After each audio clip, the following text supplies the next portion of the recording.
अशोक यादव जी अगर वो गाड़ी से उतर के और बॉडीगार्ड छोड़ देंगे तो हमको लगता है कि किसी पंचायत में 5 आदमी उसको पहचानने वाला नहीं होगा कि मेरा सांसद यही अशोक यादव है। आप किसी भी पंचायत में चले जाएं और पूछिएगा तो आपको बताया कि 5 साल के अंदर एक दिन भी अशोक यादव को नहीं देखा होगा। आज चुनाव का समय है तो पुनः जनता के बीच आते हैं, बहुत जगह सवाल भी उनसे किया जाता है और करते भी हैं। लगातार 15 सालों से हुकुमदेव जी और उनका पुत्र आज तक रहे हैं और ये लोग सिर्फ मुद्दे की बात नहीं करते लेकिन हिंदू मुसलमान करके उस जगह पे हैं। आज किसी भी पंचायत में आप चले जाएं, अशोक यादव जी अगर वो गाड़ी से उतर के और बॉडीगार्ड छोड़ देंगे तो हमको लगता है कि किसी पंचायत में 5 आदमी उसको पहचानने वाला नहीं होगा कि मेरा सांसद यही अशोक यादव है। और विकास की बात तो छोड़ दीजिए, 1 रुपया का विकास कहीं नहीं किया है। चूँकि विकास करे भी क्यों, चूँकि उसको तो मोदी के नाम पे वोट मिल जाता है। उनका एक एक वादा जुमला रहा है।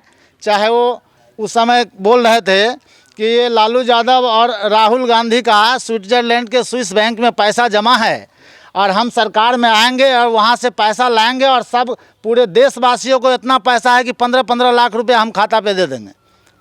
इसके बाद अमित शाह उसको जुमला साबित कर दिए। 2 करोड़ नौकरी इस देश के युवाओं के लिए उन्होंने घोषणा पत्र में लिखा था, लेकिन वो 2 करोड़ क्या, ये जो पूरे देश के युवा पीढ़ी, जो बच्चों को ये कहावत है कि बांझिन की जाने के लिए प्रसूति के हाल, तो जो बच्चे को गार्जियन पढ़ाते हैं उस माँ बाप से जाके पूछिएगा तो उसके दर्द को आप जिस समय साझा कीजिएगा तब पता चलेगा आपको कि ये जो बेरोज़गारी बढ़ा दिया है। चूँकि माँ बाप को एक जीन्स खरीदना होता है ना, तो कहता है कि नहीं खरीदेंगे, हमको बच्चा को 5000 पटना भेजना है। और उस सोच से अपने सारा ऐसो मौज न्योछावर कर देता है बच्चों के पढ़ाई लिखाई पे। ज़रा सोचिए कि उस बच्चे का लाइफ उम्र ही 7-8 साल बचा हुआ था और वो 7-8 साल के दरमियान बीच में कोई वैकेंसी ही नहीं निकाला, चाहे जिस भी डिपार्टमेंट में हो, और वो बच्चे आज बेरोज़गार हो गए। क्या बीत रहा होगा उस बच्चे के ऊपर, और जो सपना संजोए उसके माँ बाप, जो उम्मीद से उसको पढ़ाया होगा, उसके ऊपर क्या बीत रहा होगा। तो इस बार हमारे अली अशरफ फातमी साहब पूर्व में भी सांसद रहे हैं, मंत्री भी भारत सरकार में रहे हैं और निश्चित रूप से ये मधुबनी के लिए उनका पूर्व में भी बहुत अच्छा योगदान रहा है। जैसे केंद्रीय विद्यालय, नवोदय विद्यालय, ये सब उनका योगदान रहा है पूर्व में। और मधुबनी का एक एक लोग उनसे बखूबी परिचित हैं।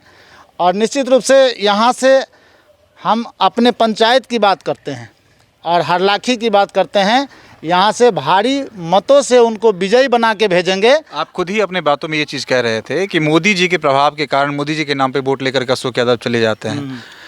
ठीक है, अशोक यादव के प्रति नाराज़गी है, तो लेकिन क्या मोदी जी का प्रभाव कम हो गया है क्या हरलाखी विधानसभा में? मोदी जी का प्रभाव लोग आज 10 साल में समझ चुके हैं। एक कहावत है गांव घर में कि ठेस लगता है लोगों को बुद्धि बढ़ता है, तो ये 10 साल से ठेस लग रहा है इंसान को, जनता को। हम लोग मानव हैं और मानव सोच से हम ये सोचते हैं, एक एक जनता सोचती है कि ये जो मोदी की सरकार है ये गरीबों के लिए नहीं है, ये आम आवाम के लिए नहीं है, ये शोषित वंचित दलित कुचले दबे किसानों के लिए नहीं है, ये अडानी के लिए ये है सरकार। और जो उनके दोस्त हैं निश्चित रूप से उनका ही भला हुआ है इस देश में और आम आवाम का कोई भला नहीं हुआ। तो 46% का मार्जिन है, ये कर्म और ये मेहनत सफल होगा? देखिए 46% का मार्जिन है, तो 46% का मार्जिन क्यों है इसके पीछे चलिए। ये जो 46% का मार्जिन पीछे था, उसमें अशोक यादव जी कैंडिडेट हुकुमदेव का बेटा बने थे और उस समय जो है VIP को ये सीट मिल गया था मधुबनी, और VIP को जो टिकट मिला था बद्री पूर्वे को, उनका छाप था 9। हमारे इस RJD के जो लालटेन छाप है या हाथ छाप है कांग्रेस के, इसको यहाँ के गरीब गुरबा शोषित वंचित दलित महादलित जो महिलाएं हैं वो भलीभांति जानते हैं। पिछली बार हमारे कार्यकर्ता या बद्री पूर्वे के जो कार्यकर्ता थे उस सिंबल को, उस चुनाव चिन्ह को आम आवाम के पास नहीं ले गया और उसको उस EVM मशीन में लालटेन खोज रहा है तो कोई हाथ खोज रहा है और वो मिला नहीं, और वो अनमने ढंग से अपना वोट कर दिए। इसी का परिणाम है कि वो उतने मार्जिन से जीत गए।